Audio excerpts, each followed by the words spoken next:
while. How are you? Hey. Brandon. Hey. How you, sir? I'm good, but you better be floating right now. Yeah, I know that,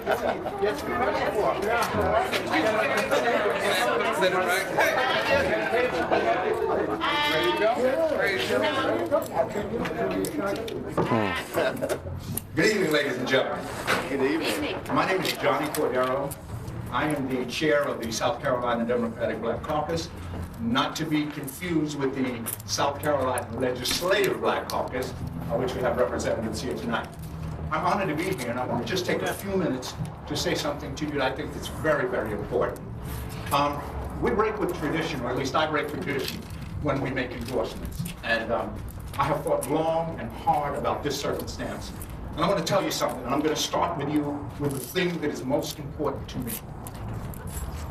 Now, African Americans are not a monolith, and I'm sure you all know that. But here's the thing that's vitally important to me. Whether the candidate is black or white is frankly insignificant, so long as the candidate is a candidate who has empathetic understanding of the issues that are confronted by the African American community. And so I want to say this, and I don't know that Tom will, I know he'll agree with it, but I don't know if he would mention it because he's much too modest.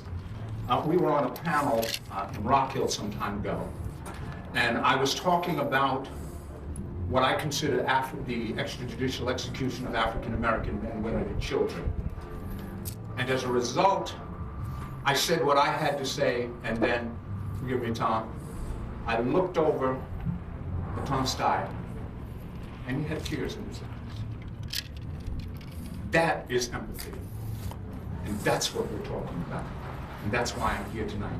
That's why I'm breaking this tradition. And that's why I am happy to endorse Tom Steyer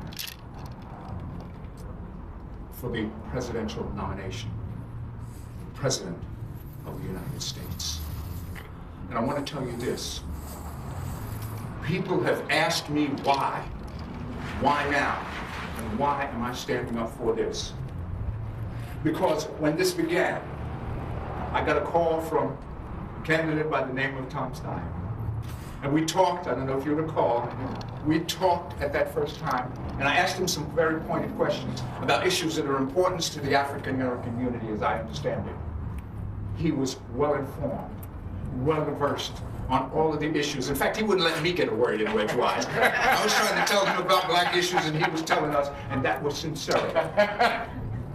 And then after that, we talked, and I said, here's what we need to do. Here's what you need to do. Here's what your campaign needs to do. And this is what I've said to all campaigns. If you want the support of the African American community, you have to show before you are the nominee that you are committed and dedicated and empathetic about the issues that we confront. And I said, part of what makes you a serious candidate to African Americans in South Carolina is the fact that you put your money where your mouth is. And I'm honored to say that the Steyer campaign has over 80 paid campaign members in South Carolina. And I'm also proud to say that at least 90% of them are with the Democratic Black Caucus of South Carolina. I do not take this lightly. I'm going to get flack for this, and I know it's going to happen. But here's what I'm going to cut those off all in the past by saying this very, very quickly.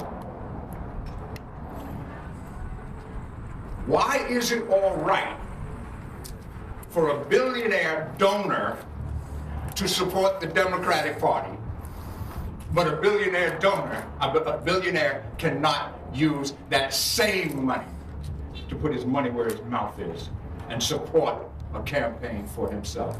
Tom Steyer, I am honored to be here. I'm honored to endorse you as part of what I believe is the most important election in the history of this country. We need someone who has the foresight, the talent, the resources, and the compassion to make a president who will stand for all people, including African Americans, when you get to the Oval Office. I endorse you because I believe in you. And most important thing that I have to say, I say to all the people from the Democratic Black Caucus who are now part of your campaign, they love you.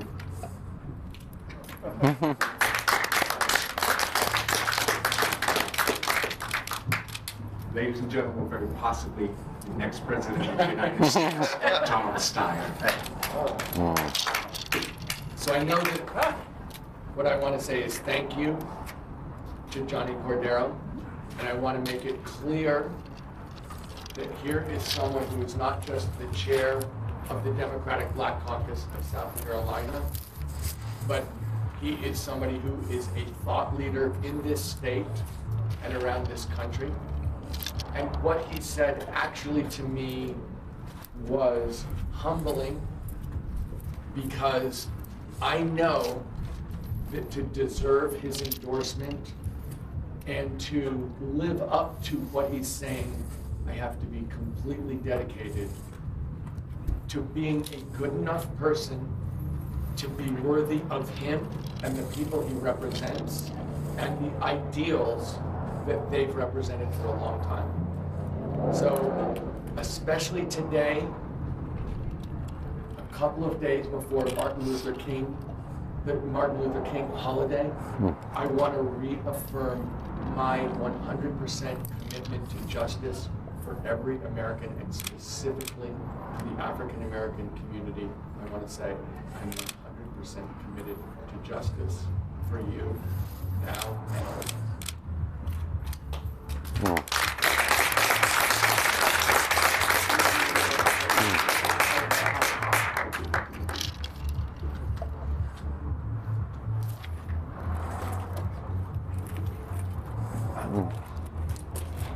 All right. John, we have time to take questions. Oh, can I get it? Oh, Yes, you have, go ahead. You take a question. yeah. Oh. All right, I'm told that I can take questions now. I'm not interested. Okay, go ahead, shoot. Yes, sir. Peter Sum with Capital Intelligence, Black Business News, and also the Business over the Community Times. I have a question for Mr. Steyer. It's about, he's walking the walk. He put money into black publishers. He has hired somebody, a local from Johns Island near Charleston, to be his caterer. I was just in Sumter where you had this men's roundtable of these young black men who are all excited about Steyer and their wishes of entrepreneurship. So this is really happening with, right now, and he's the only one running, and I gather that's why you endorsed him. I think you're right. and I can't add anything to that. Mr. Steyer? My question is, you're walking the walk. You put money in the black newspapers in South Carolina when nobody else did. You hired Terrence Freeman as your caterer in Charleston. He's from Johns Island. He's doing really well, and he's transforming. You have all these young black men who are doing a round table in Sumter. I just came there. That's a Continental Tire's headquarters. Yeah. So, you're doing something that none of the other candidates did. Your own time, your own investment. I just said 100% commitment to justice, specifically for Americans and specifically for the African American community. And I said to Johnnie, I understand exactly the standard that he set for me and that I promised to live up to. Thank you, sir. Does that answer your question? Thank you, more than enough. Sumter, you should be doing well with, Continental Tires. You got the Shaw Air Force Base, a lot of talent, and people from abroad looking to open businesses. I was just in Greenville; it's booming. Charleston is way, and then Florence is doing really good. So this is the message you're just getting across. There's growth, there's opportunity. All you need is education, right, the willingness to do things, and then entrepreneurs. Setting up your own business and. Yeah. And this is why Mr. Steyer is number 2 in South Carolina, because he's only one of the candidates who's even bothered to hire, put people out. And that's where it's nice to have, he's a billionaire. He made his billions by investing in good companies. So what's the issue here? You just not being noticed, or what's the issue here in Sumter about hiring and black business? It's just people don't see you? That it's hard to get certain resources. Just say something, if you don't know the right people, you don't get nowhere. Not only that, too, you got people, you got guys that, sometimes, go to jail, for okay. Go to jail, but then when they get out of jail or prison, it's always that one little box down there that's saying, have you ever been convicted of a crime?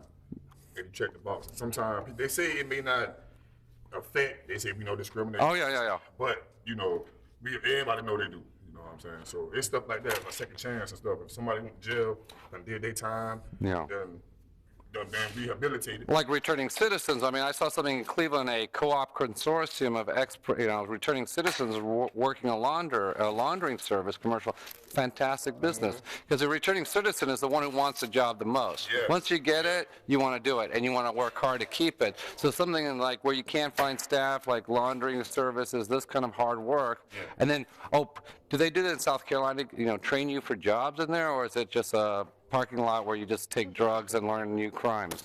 Yeah. What? Parking lot to take drugs and I say it like this. They put it out there that they give you the opportunity to train to get jobs and stuff like that, which they do, but you still got stipulations back there that's gonna hamper you from getting it. Getting a job. Yeah. So you still gonna have that one thing hanging over your head saying that. Yeah. He know this, but.